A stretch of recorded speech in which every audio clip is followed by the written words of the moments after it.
messieurs les porte-drapeaux, mesdames, messieurs, chers amis.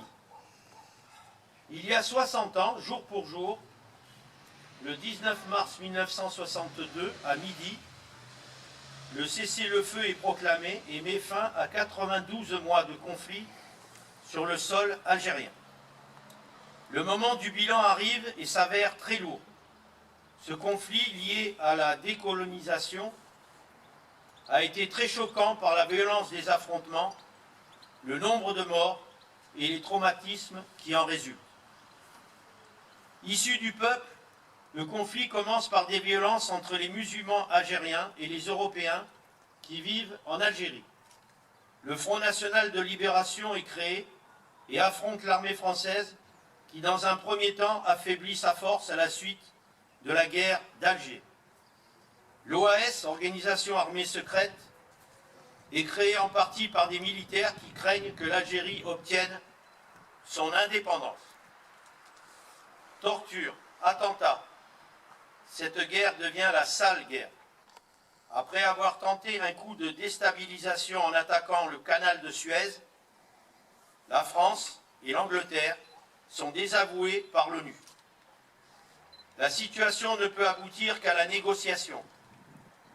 Le général de Gaulle devient l'homme providentiel et mène la France à signer les accords d'Évian le 18 mars 1962, accordant son indépendance à l'Algérie. 700 000 Européens, les pieds noirs, accompagnés des harkis, les Algériens qui se sont battus aux côtés de l'armée française, doivent rejoindre la métropole. S'arracher à une terre qui a vu naître leurs enfants pour rejoindre un territoire qui leur est devenu étranger. Le nombre de victimes parmi les Européens, les harkis et les Algériens, mais aussi les Tunisiens et les Marocains, est en lui-même terrible à évoquer. Mais comme le dit Victor Hugo, les morts sont des invisibles, mais non des absences. Plus d'1,5 million d'hommes ont combattu pour la nation au sein de l'armée française, en tant que professionnels ou en tant qu'appelés. En tant que supplétifs, chez les harkis, je voudrais exprimer toute notre reconnaissance envers ces soldats qui, d'une seule main, ont prouvé leur courage pour défendre la cause de la France. 22 000 d'entre eux sont allés jusqu'au plus grand sacrifice en donnant leur vie, au-delà de toute polémique. Je voudrais réaffirmer à leur famille toute notre affection pour ces hommes qui ont donné pour leur pays. Nous gardons tous en mémoire l'action de chacun de ces hommes qui ont pris les armes, et ceux qui ont disparu sont encore dans nos souvenirs des hommes de grande valeur. À ce devoir de mémoire, je voudrais associer toutes les victimes civiles qui ont perdu la vie avant et après le cessez-le-feu. Mesdames, Messieurs, je suis heureux de constater que la mémoire est une valeur que vous respectez et Monsieur le maire Olivier Guiroux déposera une gerbe de fleurs afin d'honorer ces hommes comme il se doit en symbole de cette mémoire de toute la commune. Monsieur Olivier Guiroux va nous lire donc le message de Madame Geneviève Darrieussecq, secrétaire d'État auprès du ministre des Armées.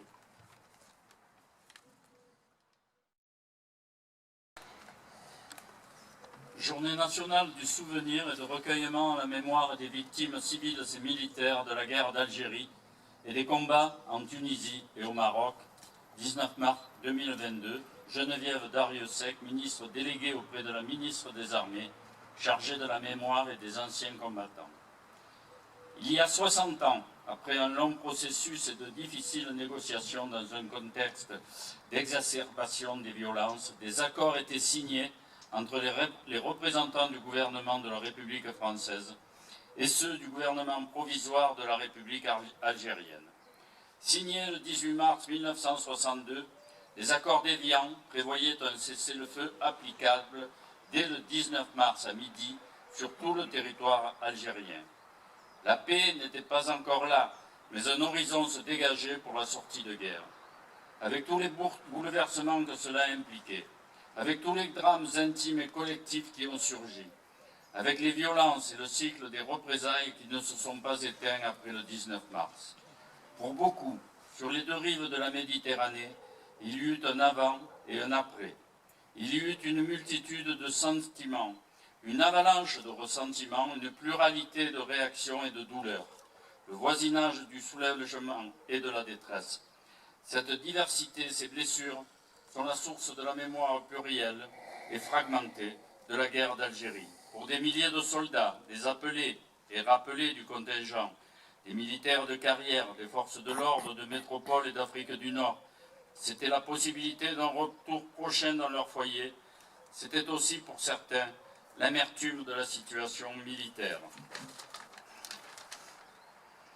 Pour le 60e anniversaire de la fin de la guerre d'Algérie, la France a besoin de se retrouver sereinement en un lieu et en un temps commun, de se rassembler sans polémique autour de tous ceux qui ont été touchés par ce conflit, de faire unité autour du souvenir et de la transmission. Ainsi, le 18 octobre 2022, un hommage national sera organisé à une date symbolique, celle de l'anniversaire de la promulgation de la loi reconnaissant officiellement le caractère de guerre et de combat aux événements d'Afrique du Nord, un texte qui mettait fin au nom. 19 mars 2022, 60 ans après la guerre d'Algérie.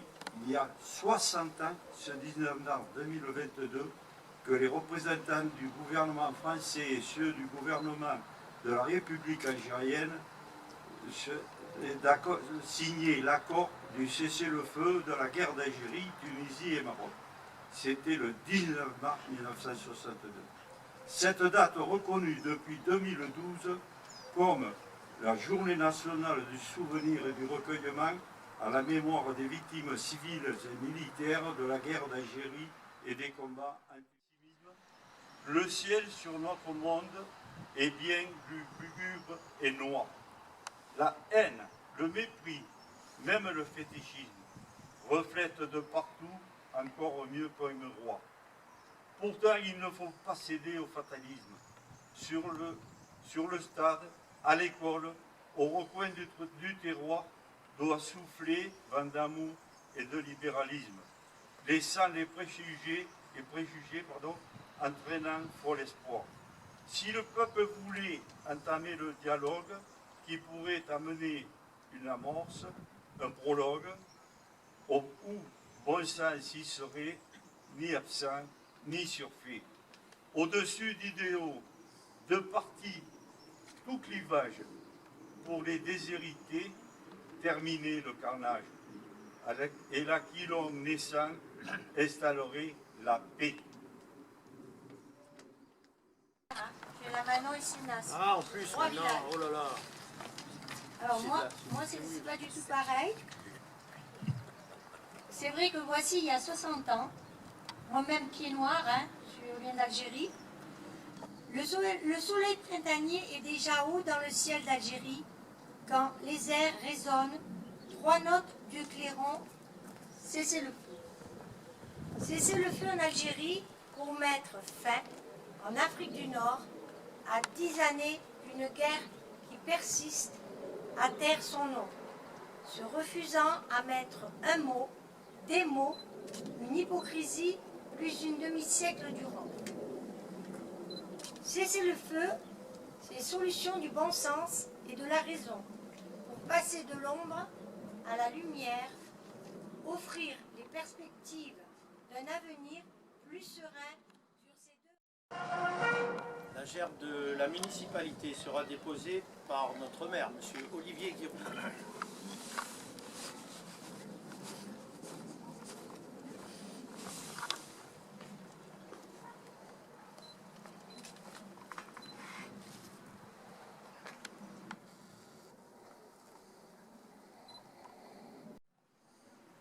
La gerbe de M. le député Jean-Marc Juvisy sera déposée par moi-même.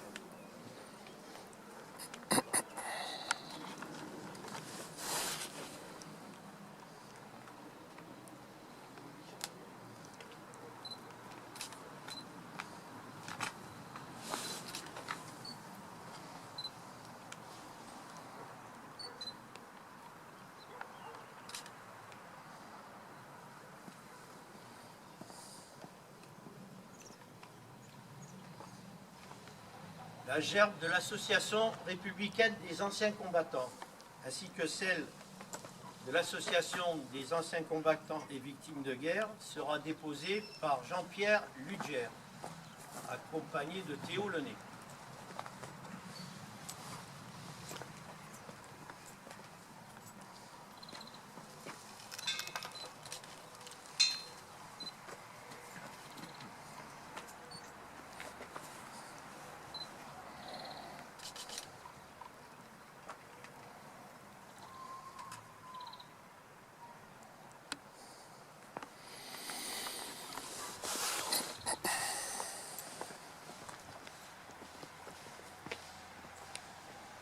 La gerbe du souvenir français sera déposée par Jean-Pierre Ludger, qui remplace le président du souvenir français, Christian Granier, qui est atteint du Covid.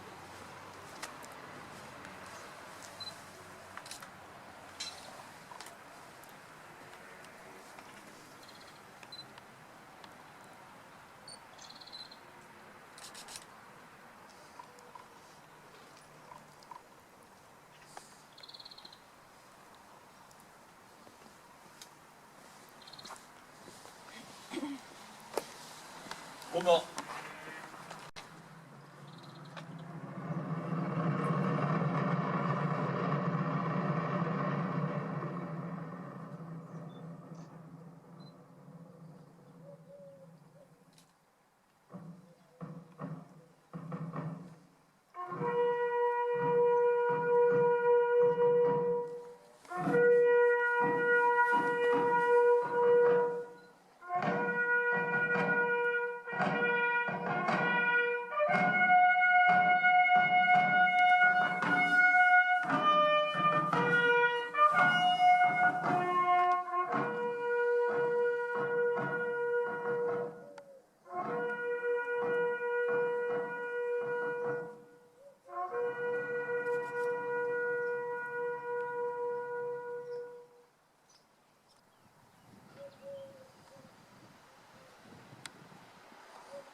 La Marseillaise.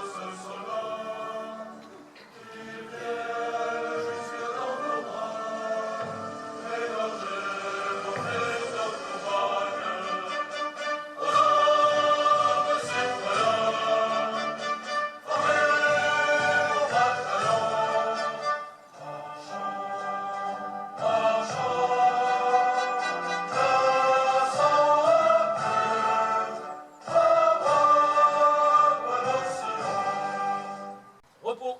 Nous allons maintenant procéder au salut au drapeau. Garde à vous.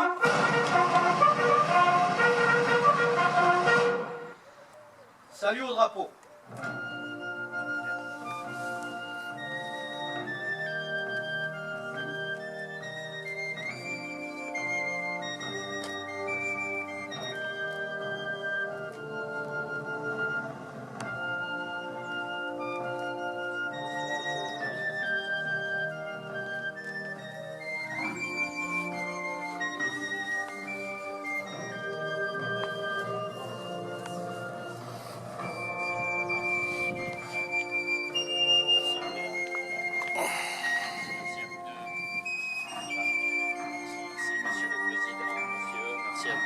Merci Jean-Paul.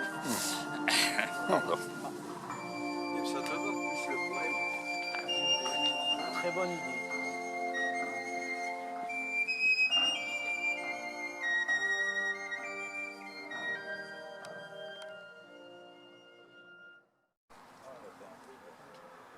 La cérémonie est arrivée à son terme. Nous tenons à remercier tout d'abord Monsieur le maire, Olivier Guéroux, et les élus du conseil municipal qui sont présents aujourd'hui. Messieurs les présidents des associations d'anciens combattants et du Souvenir français. Messieurs les porte-drapeaux, y compris Régis Garrido qui vient au nom de l'Onsora. Je remercie également, dans l'ordre, la réserve communale de sécurité civile. Je vous remercie tous. Je remercie la police municipale et Lionel Brie.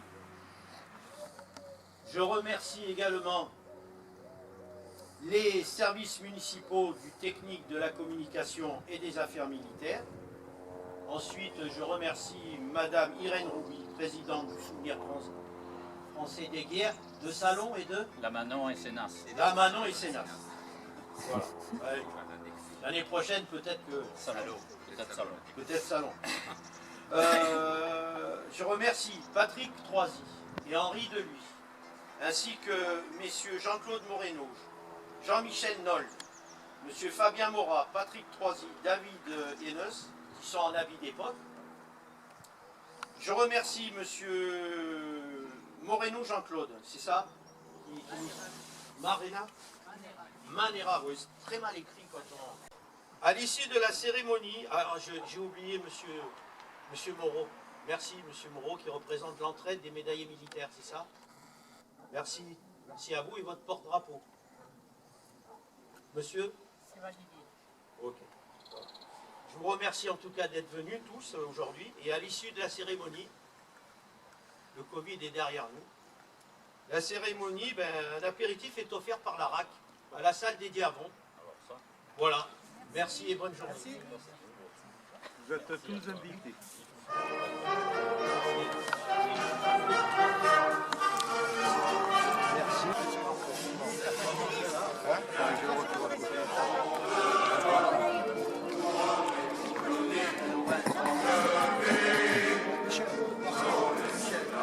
Tu te mets plus à côté de moi, tu ne fais pas tout.